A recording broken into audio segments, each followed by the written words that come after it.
Hi ಸ್ನೇಹಿತರೆ, ನಮಸ್ಕಾರ. Welcome to my YouTube channel. Gruhalakshmi ಯೋಜನೆಯ 31ನೇ ಕಂತಿನ ಹಣದ ಬಗ್ಗೆ ಅಪ್ಡೇಟ್ ನ ತಿಳಿಸ್ಕೊಡ್ತಿರೋದು.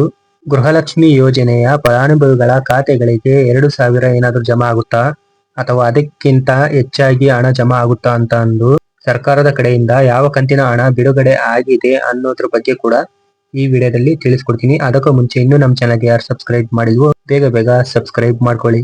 ಸಿಎಂ ಆಗಿ ಡಿ.ಕೆ. ಶಿವಕುಮಾರ್ ಸರ್ ಅವರು ಆಗಿದ್ಮೇಲೆ ಗೃಹಲಕ್ಷ್ಮಿ ಯೋಜನೆಯ ಫಲಾನುಭವಿಗಳ ಖಾತೆಗಳಿಗೆ 2,000 ಏನ್ ಬರ್ತಿತ್ತು ಅದರ ಬದಲಾಗಿ 5,000 ಜಮಾ ಬರ್ಬೋದು ಅಂತ ಸೋಷಿಯಲ್ ಮೀಡಿಯಾದಲ್ಲಿ ತುಂಬಾ ವೈರಲ್ ಆಗ್ತಿರುವಂತದ್ದು.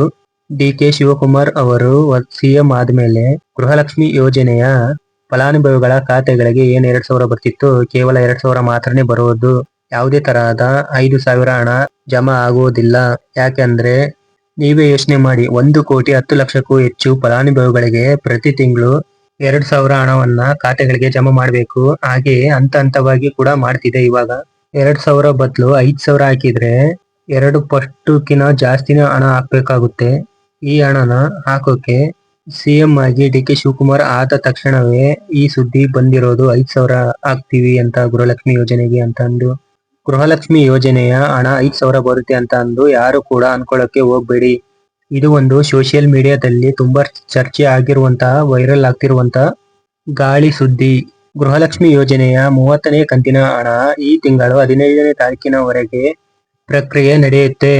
ಯಾರ್ಯಾರಿಗೆ ಇನ್ನು 30ನೇ ಕಂತಿನ ಹಣ ಬಂದಿಲ್ವೋ ಅವರು ಆದಷ್ಟು ವೇಟ್ ಮಾಡಿ, ನಿಮ್ಮ ಖಾತೆಗಳಿಗೆ ಜಮಾ ಆಗುತ್ತೆ. ಇನ್ನು 31ನೇ ಕಂತಿನ ಹಣ ಕೂಡ ಬಿಡುಗಡೆ ಆಗಿರುವಂತದ್ದು. ಈ ಹಣ ಕೂಡ ಹಂತವಾಗಿ ಖಾತೆಗಳಿಗೆ ಬಿಡುಗಡೆ ಆಗಲಿದೆ.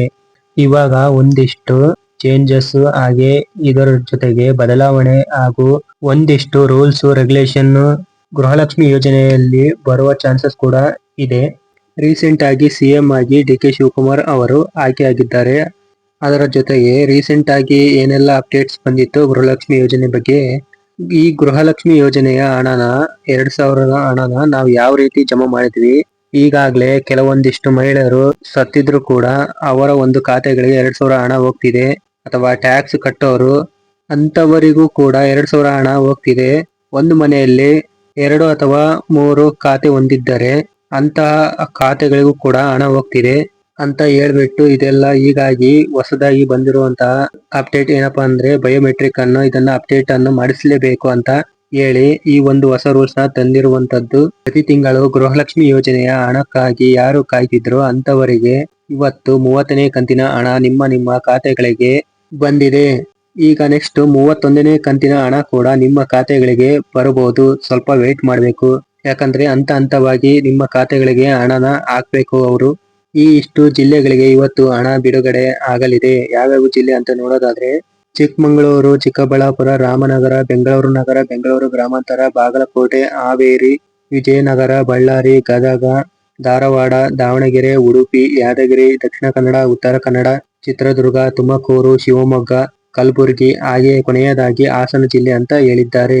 ಈ ಇಷ್ಟು ಜಿಲ್ಲೆಗಳಿಗೆ ಇವತ್ತು 30ನೇ ಕಂತಿನ ಹಣ ಹಾಗೂ ಇದರ ಜೊತೆಗೆ 31ನೇ ಕಂತಿನ ಹಣ ಕೂಡ ನಿಮ್ಮ ಖಾತೆಗಳಿಗೆ ಬರಬಹುದು. ಆಗಾಗ ಮೊಬೈಲ್ ಗಳನ್ನು ಚೆಕ್ ಮಾಡ್ತಾ ಇರಿ. ಆಗಾಗ ನಿಮ್ಮ ಗೃಹಲಕ್ಷ್ಮಿ ಯೋಜನೆಯ ಸ್ಟೇಟಸ್ ಅನ್ನು ಕೂಡ ಚೆಕ್ ಮಾಡ್ತಾ ಇರಿ. ಯಾವ ಟೈಮಲ್ಲಿ ಆದ್ರೂ ನಿಮ್ಮ ಖಾತೆಗಳಿಗೆ ಹಣ ಬರಬಹುದು. ಇದೇ ತರ ಹೊಸ ಅಪ್ಡೇಟ್ ನ ತಿಳಿಸ್ಕೊಡ್ತಾ ಹೋಗ್ತೀನಿ. ವಿಡಿಯೋ ಇಷ್ಟ ಆದ್ರೆ ಲೈಕ್ ಮಾಡಿ. ಇನ್ನೂ ನಮ್ಮ ಚಾನಲ್ಗೆ ಯಾರು ಸಬ್ಸ್ಕ್ರೈಬ್ ಮಾಡಿಲ್ವೋ ಬೇಗ ಸಬ್ಸ್ಕ್ರೈಬ್ ಮಾಡ್ಕೊಳ್ಳಿ.